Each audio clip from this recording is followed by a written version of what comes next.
नमस्कार दोस्तों, स्वागत है आप सभी का हमारे चैनल भक्ति ज्ञान में। दोस्तों, आज मैं आपको ज्येष्ठ मास महात्म के 29वें अध्याय की कथा सुना रहा हूँ, जिसमें हम वर्णन करेंगे ज्येष्ठ मास स्नान महात्म।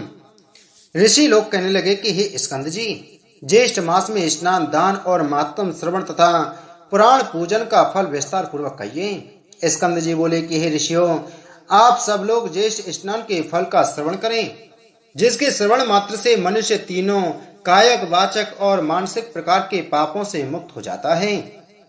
जो प्राणी बृहस्पति सूर्य ने ज्येष्ठ मास होने पर मैं प्रातः काल ज्येष्ठ स्नान करूंगा, ऐसा संकल्प कर जल में स्नान के निमित्त प्रवेश करता है, उसके पहले कहे गए तीनों प्रकार के पाप नष्ट हो जाते हैं।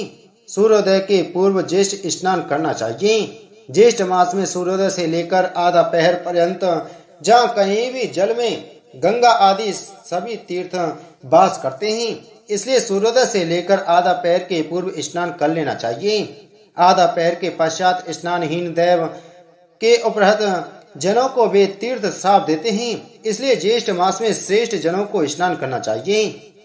ईर्षा, धन, लोभ, सेवा, हट, लोकापवाद निमित्त, स्वेच्छा, भय, पाखंड, सुखलिप्सा आदि किसी भी उपाय से ज्येष्ठ मास स्नान करना चाहिए, परंतु कलयुग में पाप अधिक होने के कारण ज्येष्ठ स्नान अति दुर्लभ होगा। ज्येष्ठ मास स्नान के श्रेष्ठ फल से डरकर यमराज ने इसको गुप्त रखने के निमित्त भगवान से प्रार्थना की और विष्णु की आज्ञा से इसको गुप्त कर रखा है। इस ज्येष्ठ मास में स्वल्प कर्म करने वालों को विघ्न प्राप्त होते हैं। इतनी कथा सुनकर ऋषि लोग कहने लगे कि हे स्कंद जी, यमराज ने इस मास महात्म में को गुप्त क्यों रखा और ज्येष्ठ में पुण्य कर्म करने वालों के कार्य में विघ्न क्यों करते हैं? हे स्कंद जी, हमारी यह सब सुनने की इच्छा है, सो आप हमसे कहिए। स्कंद जी बोले कि इस विषय में मैं तुमसे एक इतिहास कहता हूँ, जिसके श्रवण मात्र से तुम्हारे सब संदेह दूर हो जाएंगे।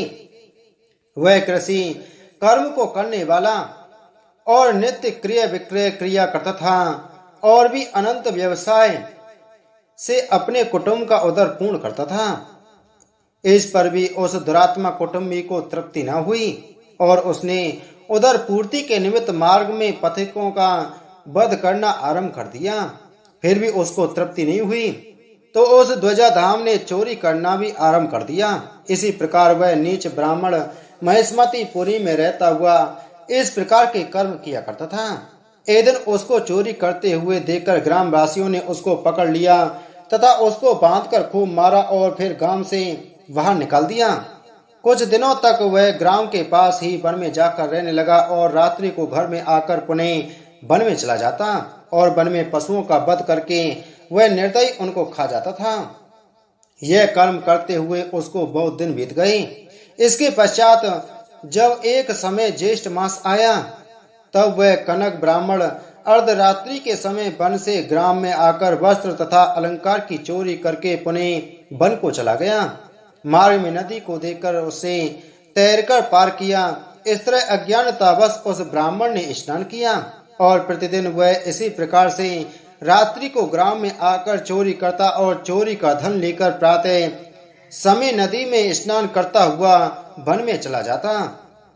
इस प्रकार अज्ञानवश स्नान करते हुए एक माह बीत गया।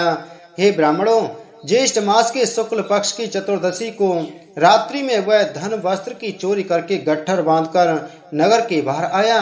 तब तक प्रभात हो गया था। लोगों को इधर उधर जाता आता देखकर वह वहां से भागता नदी के तट पर आया। लोगों ने उसको देखकर लाठी और पत्थरों से खूब मारा, परंतु वह कनक उस चोरी के बोझ को सिर पर रखकर अगाध जल में पहुंचा और अधिक बोझ होने के कारण वह शिथिल होकर अगाध जल में डूबकर मर गया।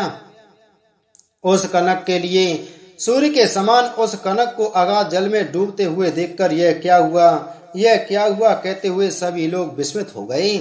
उसी क्षण वह कनक ब्राह्मण उत्तम रूप को प्राप्त करके विमान के सहित दूतों को देखकर वह दिव्य पुरुष कहने लगा कि हे दूतों, यह विमान वैकुंठ से यहाँ किस पुण्य के प्रभाव से आया है? तब देवदूत बोले कि हे कनक, अज्ञात ज्येष्ठ मास के स्नान से यह दुर्लभ विमान आपके लिए आया है। यह सुनकर कनक ब्राह्मण विमान पर बैठकर विष्णु लोक को चला गया। वहां पर विष्णु भगवान के समान रूप को प्राप्त हुआ। तब यमराज समाचार को सुनकर अत्यंत दुखी हुए और जगतपति विष्णु भगवान से प्रार्थना करके ज्येष्ठ मास महात्म को गुप्त करवा दिया। हे श्रेष्ठ ब्राह्मणों, इस ज्येष्ठ मास के स्नान का महात्म का फल मैंने आप लोगों से कहा। इति श्री ज्येष्ठ मास महात्म ज्येष्ठ स्नान महात्म वर्णन 29वां अध्याय संपूर्ण। बोलो ज्येष्ठ मास महात्म की जय। बोलो विष्णु भगवान की जय।